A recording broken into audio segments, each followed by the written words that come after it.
Bonjour, vous avez M. Bokoum devant vous aujourd'hui pour vous expliquer la notion d'une fonction numérique, d'une variable réelle. Et avant d'expliquer ce chapitre, nous allons d'abord commencer par faire des rappels. Parce que qui parle de fonction, d'étude d'une fonction locale, on passe par les notions de limite, continuité et dérivation d'une fonction numérique. Et pour parler de notion de limite, il y a ce qu'on appelle la notion d'ensemble de définition. Donc aujourd'hui, nous allons, concernant cette première vidéo, je vais vous expliquer la notion du domaine de définition. Sinon, je vais vous faire un rappel sur le domaine de définition, parce que le domaine de définition n'est pas dans le programme de la terminale, il n'est pas dans le programme de la 11e, c'est uniquement dans le programme de la 10e. Donc, or, la notion de fonction, on commence en 11e, ensuite, on achève ça en terminale. Donc, on a remarqué que au niveau du domaine de définition, les élèves ont des sérieux problèmes. Donc, c'est ce qui m'incite à vous faire un rappel, sinon un bref rappel, en ce qui concerne le domaine de définition d'une fonction.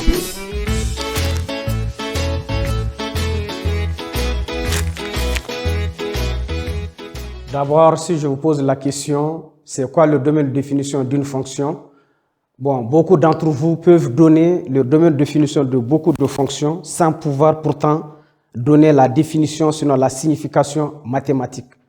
Or, cela est très important. Donc, pour aller un peu rapidement, donc, le domaine de définition d'une fonction se définit comme étant l'ensemble des éléments qui ont une image par cette fonction. C'est-à-dire, quand nous prenons par exemple des fonctions avec racine carrée, donc on sait très bien depuis la 9e année que la racine carrée d'un nombre négatif n'existe pas. Donc, pour avoir le domaine de définition d'une fonction dans laquelle il y a une racine, donc on tient compte du fait qu'il y a la racine. Donc, on tient compte du fait que la racine carrée d'un négatif n'existe pas. Donc, là où il y a la racine, on pose supérieur à 0 parce que la racine d'un négatif n'existe pas. Et de la même manière, si on a un rapport n'existe que lorsque le dénominateur est différent de 0. C'est un peu l'ensemble de toutes ces choses-là qui nous poussent à parler de ce qu'on appelle le domaine de définition d'une fonction. Et comme la plupart des fonctions est liée à ce qu'on appelle un polynôme ou bien une fonction polynôme, donc on va essayer d'expliquer les cas les plus usuels à travers la fonction polynôme. À savoir, comme rappel toujours, donc un monôme est toute expression qui est de la forme ax à la puissance n, avec a différent de 0. Par exemple, 3x au carré est un monôme, 2x est un monôme, moins 1 tiers de x au cube est un monôme, racine carrée de 2x à la puissance 6 est un monôme. Ce sont des exemples de monômes. Maintenant, un polynôme peut se définir comme étant la somme de deux ou plusieurs monômes.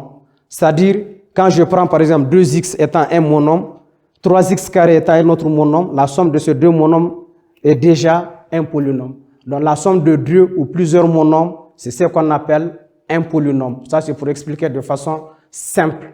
Donc ainsi, l'écriture mathématique d'un polynôme, c'est an x à la puissance n plus an moins 1, x à la puissance n moins 1 plus an moins 2, x à la puissance n moins 2 plus 3 points de suspension plus a1x plus a0, où les an moins 1, an moins 2, an moins 3, ainsi de suite, jusqu'à a1, a0 sont appelés des constantes réelles.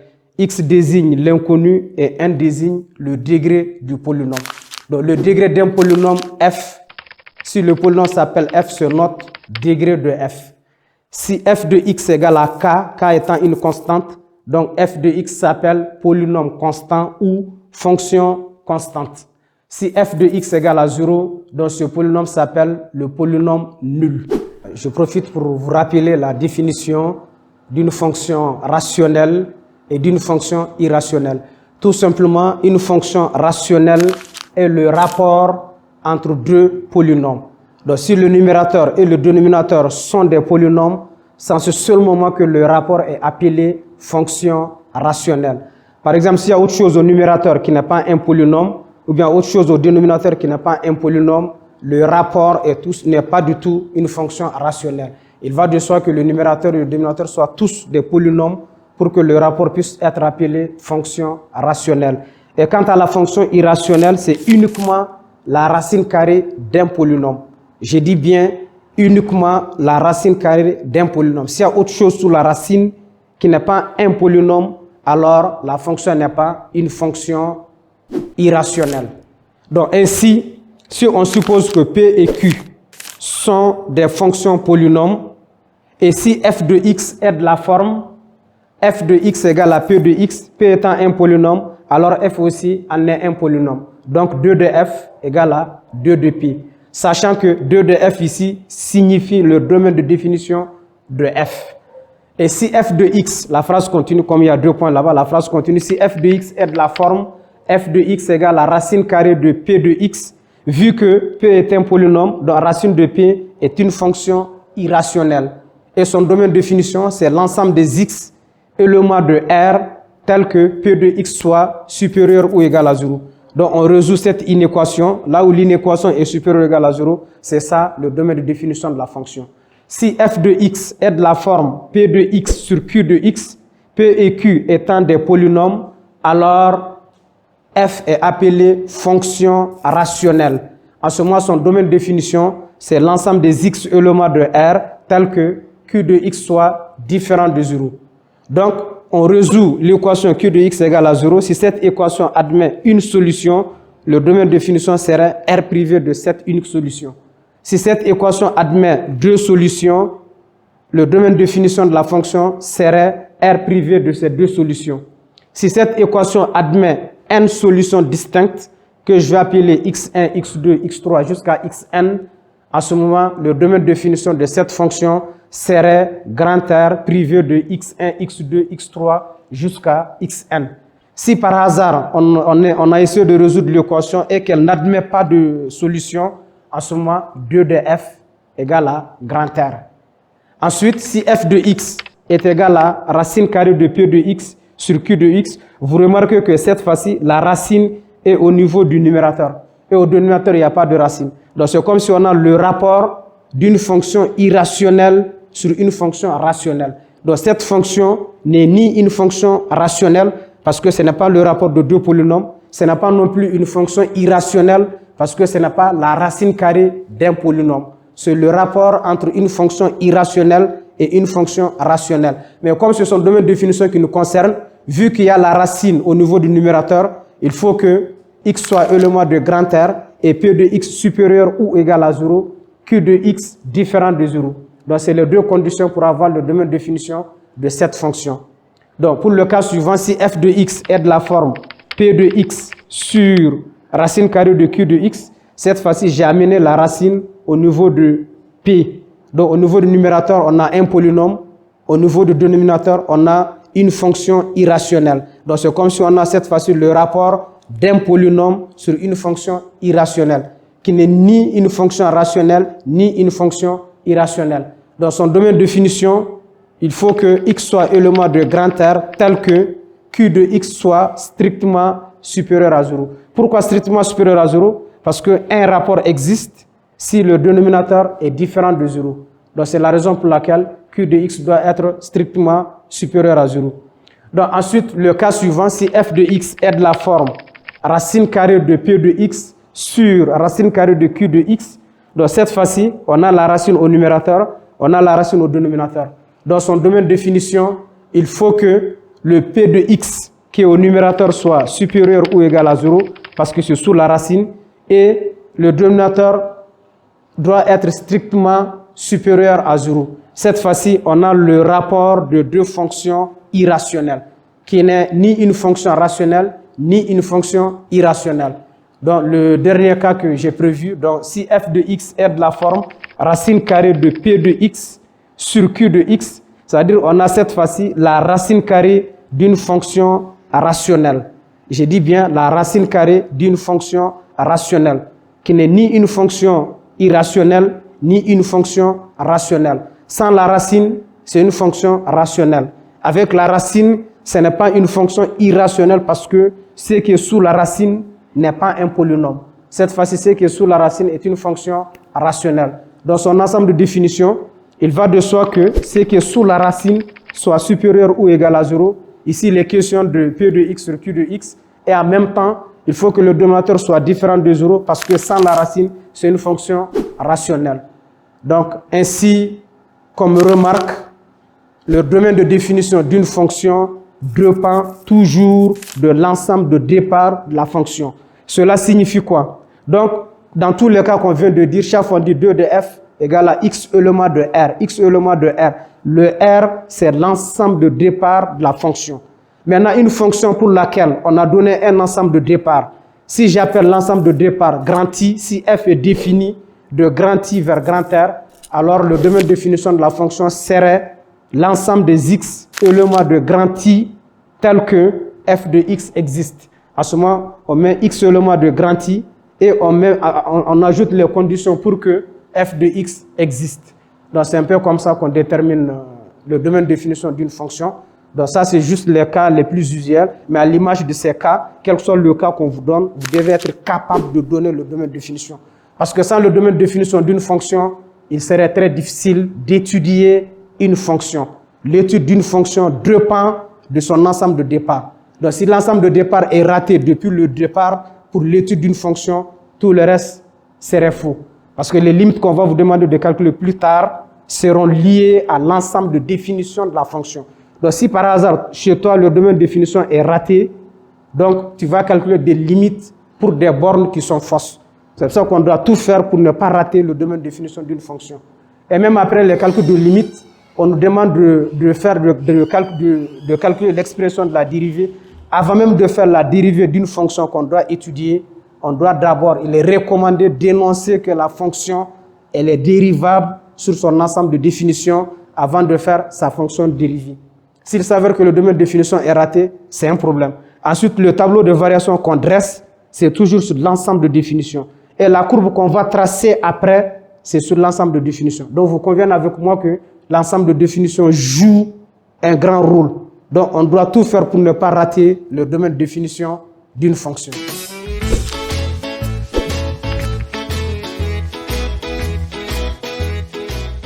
Donc, comme à l'image de tout ce qu'on a expliqué, donc, je m'en vais vous donner une application. Et dans cette application, j'ai donné 40 cas uniquement sur le domaine de définition. Bon, sur les 40 cas, nous ne pourrons pas tout de suite corriger tous les 40 cas. J'ai juste pris quelques cas au hasard que je vais expliquer sur l'écran. Donc, concernant les autres cas, donc vous essayez de faire si vous rencontrerez des difficultés ou bien des problèmes. Donc, n'hésitez pas à nous faire signe. Donc, en ce qui concerne l'application, on demande de déterminer le domaine de définition de f de x dans les cas suivants. Le premier cas, on a f de x égale à x plus 8 sur 5. J'ai dit bien x plus 8 sur 5. Maintenant, à ce niveau, pourquoi j'ai commencé par ça? Parce que les élèves qui ne sont pas attentifs, avec la présence de la barre de fraction déjà, certains voient une fonction rationnelle. Loin de là. Parce que le niveau de dénominateur, il n'y a pas de x. C'est juste une constante. X plus 8 sur 5, c'est la même chose que 1/5 de x plus 8 sur 5. Donc, ce n'est pas une fonction rationnelle. Au contraire, c'est un polynôme du premier degré. Donc, ici, il n'y a pas de condition, il n'y a rien. L'ensemble de définition de la fonction, c'est grand R. Donc, vraiment, ne voyez pas, à cause de la barre de fraction ici, une fonction rationnelle. Donc, le second cas, f de x égale à x carré plus x plus 5, qui est aussi une fonction polynôme du second degré. Donc, il n'y a pas de condition non plus. 2 de f égale à grand R. Et il faut toujours savoir passer de la forme extensive à la forme intervalle. Quand on dit grand R, sous forme d'intervalle, ça fait l'intervalle moins l'infini plus l'infini, pour les deux premiers cas. Donc, le troisième cas, f de x égale à 1 sur x moins 2. Donc, cette fois-ci, on a une fonction rationnelle. Le numérateur est un polynôme, le dénominateur aussi est un polynôme. Le numérateur, c'est 1, et 1 s'appelle polynôme constant. Donc, x moins 2 est un polynôme. Le rapport de deux polynômes est une fonction rationnelle. Pour avoir son domaine de définition, c'est l'ensemble des x éléments de grand R tels que x moins 2 soit différent de 0. Dans la pratique, on pose x moins 2 égale à 0. Dans l'intention de trouver les valeurs pour lesquelles les dénominateurs s'annulent. pour chaque valeur pour laquelle le dénominateur s'annule, l'image de cette valeur par la fonction n'existe pas. On dit en ce moment que 2 de f serait R privé de cette valeur, ou bien R privé de chacune de ces valeurs au cas où il y a plusieurs valeurs. Ou s'il n'y a aucune valeur, 2 de f serait égal à grand R. Donc dans notre cas, si on pose x moins 2 égale à 0, en résolvant cette équation, on trouve x égale à 2. À ce moment, on dit 2 de f égale à grand R privé de 2. Grand R privé de 2. Et sous forme d'intervalle, grand R privé de 2, c'est la même chose que l'intervalle moins l'infini 2 union l'intervalle 2 à plus l'infini, ouvert en 2. Moins l'infini à 2, ouvert, union de 2 ouvert à plus l'infini. C'est ça l'ensemble de définitions de cette fonction sous forme d'intervalle. Donc, au niveau du cas suivant, le petit 4, on a un f de x égale à 1 sur x carré plus x moins 2. Son domaine de définition, c'est l'ensemble des x éléments de grand R tel que x carré plus x moins 2 soit différent de 0. C'est également une fonction rationnelle. Et maintenant, en essayant de résoudre l'équation, de façon générale, pour résoudre une équation du second degré, on calcule le discriminant delta. Delta égale à b carré moins 4ac. Si delta est supérieur à 0, l'équation admet deux solutions distinctes qui sont x1 égale moins b moins racine de delta sur 2a, x2 égale moins b plus racine de delta sur 2a. Si delta égale à 0, l'équation du second degré admet ce qu'on appelle une double solution, qui est x1 égale à x2 égale moins b sur 2a. Et si delta est inférieur à 0, l'équation du second degré n'admet pas de solution. Et delta s'appelle le discriminant de l'équation du second degré. Mais dans notre cas ici, on n'a pas utilisé delta. Donc, dans une équation du second degré, si on remarque que a plus b plus c, si la somme de coefficients égale à 0, alors automatiquement x1 égale à 1 et x2 égale à c sur a. Je dis bien x1 égale à 1 et x2 égale à c sur a. Si on remarque que c'est a moins b plus c qui donne 0, donc automatiquement x1 égale moins 1 et x2 égale moins c sur a. Donc dans notre cas, a c'est 1, b c'est 1, c égale moins 2. Si on fait a plus b plus c, ça va faire 1 plus 1 moins 2 qui donne 0. Donc x1 égale à 1 et x2 égale à moins 2 sur 1 qui fait moins 2. Donc dans notre cas ici, le domaine de définition de cette fonction, c'est grand R privé de 1 moins 2. Je dis bien grand R privé de 1 moins 2. Ou bien on peut dire aussi grand R privé de moins 2, 1. Donc on dise grand R privé de moins 2, 1. Ou bien qu'on dise grand R privé de 1 moins 2. Je profite vraiment de ce passage pour expliquer ça. Parce que souvent, les élèves nous posent cette question. C'est-à-dire quand on dit R privé de moins 2, 1, ou bien R privé de 1 moins 2, peu importe l'ordre dans un ensemble. Mais si on doit écrire sous forme d'intervalle, ça va faire l'intervalle moins l'infini à la valeur inférieure, union, donc ici c'est moins l'infini moins 2, union moins 2, 1, union 1 à plus l'infini. Donc concernant le petit 4, donc je crois qu'on a fini avec ça. Toujours dans le cadre de rappel, parce qu'il faut le faire, il faut le dire, la répétition est pédagogique. Si valeur absolue de A égale à B, B étant positif, alors A égale à B ou A égale moins B. Il ne faut jamais dire A égale à B seulement. Maintenant, s'il y a la valeur absolue de part et d'autre, si valeur absolue de A égale à la valeur absolue de B, là également, comme la valeur absolue elle est toujours positive, donc directement A égale à B ou A égale moins B. Donc c'est cette remarque qui est là. Donc ça va nous aider à résoudre les équations comportant la valeur absolue, à titre de rappel. Donc, concernant le petit 5, donc, on a donné f de x égale racine carrée de x carré plus x moins 2. Racine carrée de x carré plus x moins 2. Donc, cette fois-ci, nous avons la racine carrée d'un polynôme. Et la racine carrée d'un polynôme, nous l'avons dit dans la définition, est appelée fonction irrationnelle. Pour avoir son domaine de définition, c'est l'ensemble des x éléments de grand R tels que x carré plus x moins 2 soit supérieur ou égal à 0. Donc, je dis bien x carré plus x moins 2 supérieur ou égal à 0. Donc, dans un premier temps, on essaie d'abord de résoudre cette équation. Enfin, on étudie son signe pour voir là où cette inéquation est supérieure ou égale à 0. Donc là où c'est supérieur ou égal à 0, c'est ça le domaine de définition. Donc, dans notre cas, en posant x carré plus x moins 2 égale à 0, on a déjà résolu cette équation dans le petit 4. Donc, les zéros sont moins 2 et 1. Donc, signe de a à l'extérieur des racines, signe contraire de a à l'intérieur. Donc, on assure là où c'est négatif. Et là où c'est positif, c'est ça le domaine de définition. Si c'est un intervalle, on prend ce seul intervalle. Si c'est plusieurs intervalles, on prend la réunion de ces différents intervalles. Donc, dans notre cas, x carré plus x moins 2 est positif sur l'intervalle moins l'infini moins 2. Et c'est aussi positif sur l'intervalle 1 à plus l'infini. Donc, c'est ce qui fait que le domaine de définition de cette fonction serait l'intervalle moins l'infini moins 2 union l'intervalle 1 à plus l'infini. Donc, en ce qui concerne le sixième cas, f de x, pour avoir son domaine de définition, c'est l'ensemble des x éléments de grand R tels que valeur absolue de x moins 3 soit différent de 0. Ici également, on a une fonction rationnelle, à la différence qu'il y a juste une valeur absolue au niveau du dénominateur. Il y a des élèves qui pensent que s'il y a la valeur absolue, ce n'est plus un polynôme. C'est bien sûr un polynôme, sauf qu'il y a juste la valeur absolue. Donc, pour avoir son domaine de définition, c'est l'ensemble des x éléments de grand R tels que valeur absolue de x moins 3 soit différent de 0. Et pour résoudre cette équation, donc, ça nous fait donc, valeur absolue de x moins 3 égale à 0 implique valeur absolue de x égale à 3.